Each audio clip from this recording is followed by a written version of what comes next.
Wargamers. Today I want to talk about Shas'o R'myr. He's one of the 2 special character commanders presented for Tau in the Imperial Armor Index Xenos book. So that's what we're going to be using today to talk about his rules, his strengths, his weaknesses, and how you might want to use him in a Tau army. Before I do that though, I want to say thanks for watching. If you like this video, go ahead and hit the subscribe button. That way you don't miss any of my upcoming unit reviews, battle reports, anything for 8th edition. Alright, so Shas'o R'myr, what is his deal? Well, he's basically a short-range combat commander. He's not necessarily a very strong support character, and he's not going to be a long-distance fighter or really a very aggressive fighter at all. So that will kind of come out in his profile here.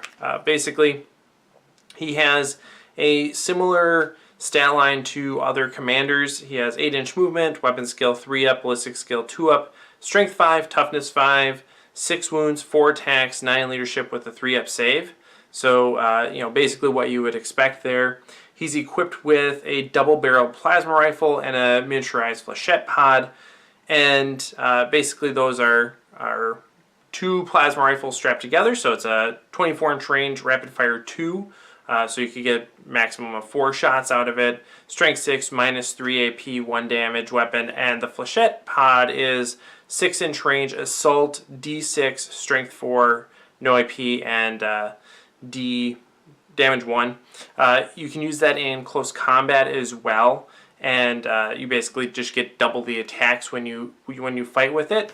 Although it's only strength 4 instead of strength 5. So you're giving up one unit of strength, but if you're fighting toughness 3 models, that doesn't matter. If you're fighting toughness 4 models, you probably still want to stick with just the standard punches at strength 5, but against strength 3 or toughness 3 enemies, you get to double your number of attacks using the flechette pod. So that is nice. It's not fantastic because of course he's Tau and he's not going to be fantastic in combat, but if he does end up in combat, he can basically make up to 10 attacks at strength 4. He comes with a built-in shield generator, giving him 4-up invulnerable save. He has the standard commander special ability of Master of War. He only gets to use that once. He doesn't get to call it twice like Shadow Sun or Farsight. And he has this special rule called Vengeance. He basically is a guy that's had some rough dealings with the Imperial Guard or Astra Militarum in the past, and so he's allowed to re-roll misses of 1 against IG units or Astra Militarum units.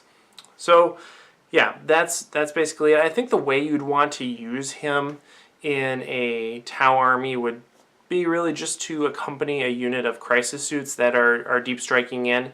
A unit of plasma rifle, flamer suits, he would do fairly well with, especially if you're fighting IG. If you're in an IG intensive meta, then he might be fairly decent for you. But notably, that Vengeance special rule against Astra Militarum doesn't apply to other units. It's not a bubble effect like Farsight's abilities. So that's really a shortcoming there. And I think if we compare Shas'o R'myr to Farsight, Farsight comes out ahead. I think he's a better choice.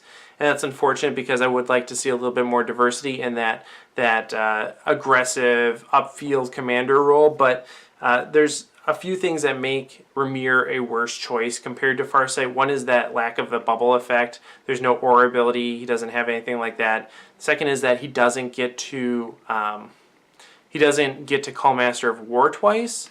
So especially with an aggressive unit like we would have in the upfield that I would associate with Farsight or a unit of crisis suits or anything like that, I'd want to have the ability to call Mont Ka twice, and he doesn't have that ability, so that's too bad. There are some nice things about him compared to Farsight. He has more offensive capability in shooting, which is good, but his close combat attacks are not as powerful. And then he also has the Dalith Sept keyword, and maybe this is something that we're going to get special keywords for in the in the codex when it finally comes out, so there could be some issues with that. That could either be a benefit or a liability, depending on what Daleth Sept special rules are. We should get special rules for a lot of different Septs, including Tau and Viorla and Farside Enclaves would be my guess, and so Daleth might get its own special rules as well, and if those are really good, then maybe R'myr is going to be better at that point too. But right now it's actually a little bit more of a liability because it doesn't do anything and it limits your ability to affect other units or be affected by other people's abilities. So he doesn't synergize with Farsight or Darkstrider or any of the other Sept keyword special characters. So that's a shortcoming there as well. Overall though, if you did want to use him, he's a nice source of reliable plasma fire, although it's not an overwhelming number of shots, it is a few, and so he could serve kind of a secondary role like that. So that's it. Let me know what you think in the comments below if you're using R'myr and you love him. I'd love to know in what types of situations he's working well for you, and if not, yeah, that's basically what I expected. So, like I said, thanks for watching, and of course, happy wargaming.